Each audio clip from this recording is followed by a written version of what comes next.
धमकी के बिना नहीं मानेगी दिल्ली। टिकैत ने किया दिल्ली कूच का ऐलान। बड़ी खबर आ रही है, कूच की तारीख के बारे में बाद में बताएंगे, लेकिन राकेश टिकैत कह रहे हैं कि दिल्ली कूच करेंगे, दिल्ली कूच करेंगे, क्योंकि धमकी के बिना दिल्ली मानने वाली नहीं है।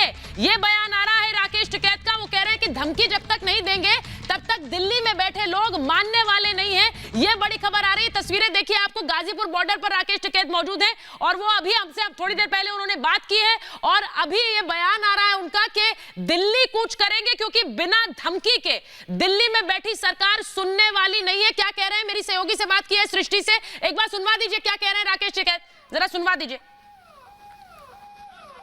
आपने कहा दिल्ली को याद दिला दूं कि 4 लाख ट्रैक्टर यहाँ है, किसान भी यहाँ है, कूच करने की आप तैयारी कर रहे हैं। गांव में है ट्रैक्टर तो में अब वे कभी भी आ सके, उनका रिहर्सल उन्हीं की तो चल रही है। तो क्या ये दिल्ली के लिए कोई धमकी थी?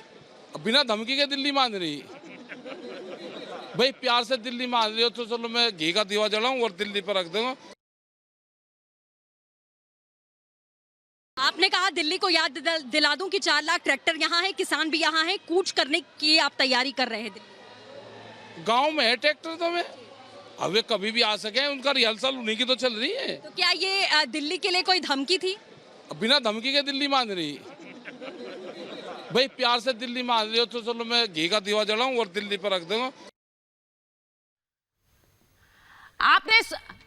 आपने सुना राकेश टिकैत क्या कह रहे हैं। राकेश टिकैत ने मेरी सहयोगी सृष्टि पांडे से बात की है और उन्होंने सीधे सीधे कहा है कि दिल्ली बिना धमकी के मानने वाली नहीं है। सृष्टि इस वक्त गाजीपुर बॉर्डर पर मौजूद है। सृष्टि मुझे बताइए, इस धमकी का क्या मतलब है? यानी दिल्ली तो कूच करेंगे और वो ये भी कह रहे हैं और खुली चुनौती दे रहे हैं कि इसके बिना जब तक दिल्ली में ट्रैक्टर नहीं दौड़ेगा दिल्ली नहीं सुनेगी।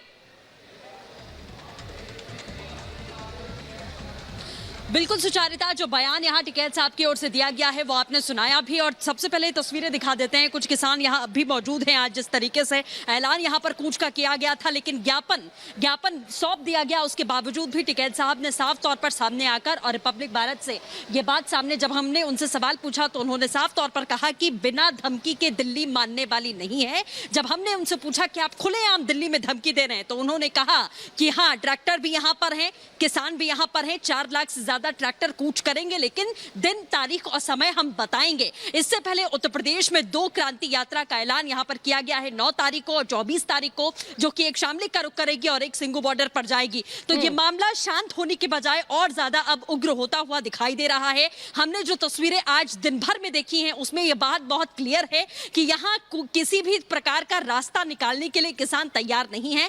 खास तौर पर इस पूरे मामले का जो राजनीतिकरण किया गया है वो भी आपने सुना है। भले ही राकेश टिकैत टीवी पर बैठकर ये बोलने कि इस पूरे मामले का राजनीतिकरण नहीं हुआ, लेकिन बार बार वो यही बात कहते हैं कि 2022 और 2024 में गांव की जनता बताएगी कि बीजेपी का हश्र क्या होने वाला है। लेकिन जब हमने उनसे कोविड प्रोटोकॉल्स को लेकर भी सवाल पूछा कि तीसरी लहर आने वाली है, दिल्ली कूच का आप ऐलान कर रहे हैं, आप क्रांति यात्रा का ऐलान कर रहे हैं, अपने साथ साथ आप लोगों की जान जोखिम में क्यों डाल रहे हैं? क्या वो उखड़ती हुई सांसें आप भूल गए? जो पूरे देश ने खून के आंसू रोए हैं उसके बावजूद भी आप ये जोखिम क्यों उठा रहे हैं? उन्होंने कहा मैंने वैक्सीन लगवा ली है। हमने कहा आप अपील करिए कि जो किसान वैक्सीन नहीं लगवा रहे हैं या जो नहीं लगवाए हैं आप उनको जागरूक करिए। तब उन्होंने कहा मैंने तो लगा ली है और जो नहीं लगा रहे उनको वैक्सीन नहीं मिल रही है। लेकिन जो धमकी पर अंदाज आज आपने देखा, और खास तौर पर सुचारिता आप समझिए 26 जी सृष्टि सबसे बड़ी बात यह है कि गाजीपुर बॉर्डर पर सृष्टि पांडे इस वक्त हैं और उनसे जब बात की है राकेश टिकैत ने।